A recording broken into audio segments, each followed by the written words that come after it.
Oh, sorry. Good morning, guys. Today is Sunday, August 18. It's 7:13 a.m. Magpe-prepare ako ngayon kasi sisimba kami ni Beans. Pakabanal. So, before ako mag-prepare, pagluluto ko muna si brother ng breakfast. Chicken brown rice. Taray, ang weird ng transition niya. Hi guys.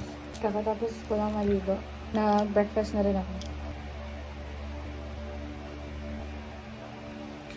Usually, pag-aalis kami or pag-aalis ako, hindi na ako nag-aayos ng hair kasi hindi naman ako maalam. Don't attack me. Hindi ako maalam mag-makeup. Like, ito lang yung kung paano ko ayusan yung sarili ko kapag feel ko or pag-aalis. Ano ba? Story time. Noong nag-grade 12 ako, dun lang tumaas yung confidence ko magtanggal ng mask. Kasi nung grade 11 ako, diba, like, ano pa nun yung COVID, lagi kami naka-mask. And nung nag-pandemic kasi, bigla akong nagkaroon ng mga acne. Sobrang dami, as in. Sanay ako ng, like, sobrang kinis ng mukha ko when I was younger. Tapos nitong nag-grade 12 lang, tumaas yung confidence ko. Hindi ko alam dahil siguro ba sa environment. Pero kasi sobrang positive ng mga classmates ko. Sobrang positive nila, like, sobrang encouraging. Hanggang sa, nagkaroon din ako ng best friend there. Parang with her help, nakahanap ako ng product na hiyang sa akin. Kaya lalong nag-boost yung confidence ko. So ngayon lang talaga ako natuto mag-makeup. Pero noon talaga, ilap ako sa makeup. Like, normal na sa akin makita ako ng andala ng eye bags ko. Parang walang ligo. Ganun. Aside from Vince, matagal na kaming pinipilit ng mother ko, ng mama ko. Nag-work siya sa Hong Kong. Pero before pa talaga siya umalis, noon pa lang nag-vlog na kami ni Kuya. May sarili siyang channel before. Nagagawa siya ng mga content niya with me.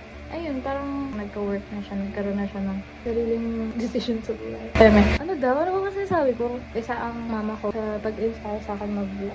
I love her. Kaya ko rin naisipan mag-vlog kasi para if ever she wants to watch this, at least ma-feel niya nakasama ko siya. Nakakasama ko siya sa day ko. Kasi I missed her.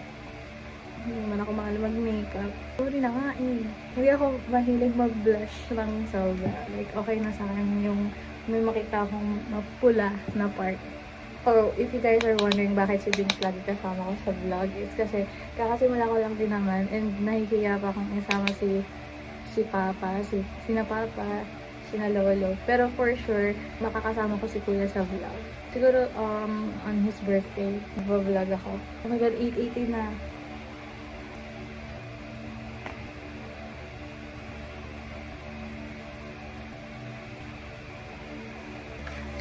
Bariya nga po.